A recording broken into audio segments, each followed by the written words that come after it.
বাংলা ব্যাকরণের বিভিন্ন বইয়ে পাওয়া যায় যে বিদ্যানের কলমের কালি শহীদের রক্তের চেয়েও পবিত্র। কথাটি আসলে কোরআন হাদিসের আলোকে যথার্থ কিনা এটা বিভিন্ন বই পুস্তকে লেখা থাকে। অনেক সময় আমরা মুখেও বলি বিদ্যানের কলমের কালি শহীদের রক্তের চেয়ে পবিত্র।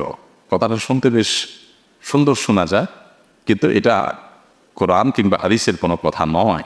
হাদিসের নামে এরকম কথা মনে করা আমরা অনেকে বলে থাকি, যেটা খুব জঘন্য অপরাধ এবং গুনাহের কথা। রক্তের পবিত্রতা অপবিত্রতা, অর্থাৎ রক্তের মর্যাদা বেশি বা কম হওয়া, এটা তো আল্লাহ তাআলার ইলমে আছে। এটা তো আমরা নিরূপণ করতে পারি না যে কার কোন রক্তের মর্যাদা আল্লাহর কাছে বেশি বা কম।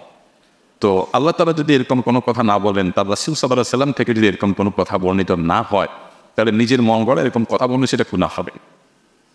অবশ্যই জ্ঞান অর্জন করার ব্যাপারে ইসলাম আমাদেরকে উৎসাহিত করেছে। ইসলাম তো সেই ধর্ম যে ধর্মের প্রথম নির্দেশই হলো যে পড়ো।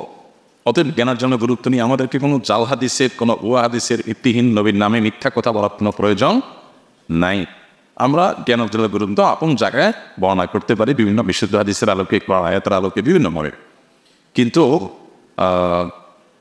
আমরা জ্ঞান অর্জনের ফজিলত বর্ণনা করতে গিয়ে এরকম কোনো কথা যদি বলি যেটা আসলে হাদিসের কোনো কথা নয়, তাহলে সেক্ষেত্রে আরও গুনাহ হবে।